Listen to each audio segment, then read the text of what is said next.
Caste census हो ताकि ये मालूम हो सके कि कौन सी कास्ट डेवलप हुई है, कौन सी कास्ट अंडर डेवलप है।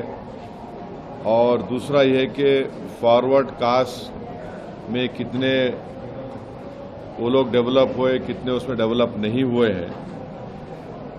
ये बहुत ज़रूरी है एफर्मेटिव एक्शन के लिए और इस देश में इंसाफ करने के लिए, क्योंकि सिर्फ 27% पे आप ओबीसी का रिजर्वेशन रोक दिए हैं, ये नाकाफ़ी है। और कास्ट सेंसस ही इस चीज़ को साबित करेगा कि बैकवर्ड कास्ट इस देश में कितने पीछे हैं, कितना उनसे नाइंसाफ़ी हुई है।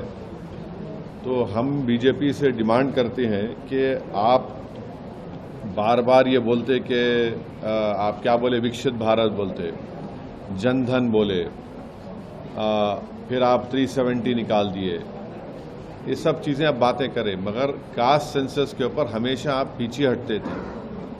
और जब कास्ट सेंसस का डिमांड शुरू हुआ तो खुद प्राइम मिनिस्टर और बीजेपी के बड़े बड़े लीडर्स बोले कि बटेंगे तो कटेंगे, और इस तरह की वाहियात बातें होती थी।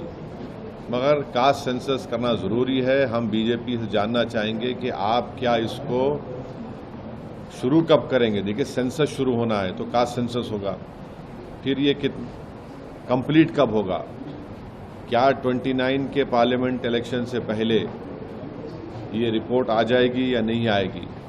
और साथ ही साथ ये है कि बीजेपी हमेशा बोलती पसमानदा मुसलमान। भाई, पसमानदा मुसलमान का क्या मौक़िफ़ है, क्या उनका स्टेटस है, कितना डिप्रेविटी उनमें है, और जो नॉन पसमानदा मुसलमान है उनका क्या पोजीशन है। और तेलंगाना की हुकूमत जो रेवंत रेड्डी सीएम है, उन्होंने यहाँ पर कास्ट सेंसस किया, जिससे मालूम हुआ कि 56.32% तेलंगाना में बैकवर्ड कास्ट का पॉपुलेशन है। और रेजोल्यूशन भी पास हुआ कि तेलंगाना में बैकवर्ड क्लास का रेजोल्यूशन 42% होना चाहिए। तो जाहिर है जब कास्ट सेंसस होगा तो गवर्नमेंट किसी की भी हो, उनको 50% के थ्रेशोल्ड को ब्रेक करना पड़ेगा। और जब कास्ट सेंसस की रिपोर्ट आएगी तो मालूम होगा कि नॉन गवर्नमेंट सेक्टर्स में भी अदर बैकवर्ड क्लास से कितना उनका डिप्रिवेशन है, तो उस बारे में भी सोचना पड़ेगा।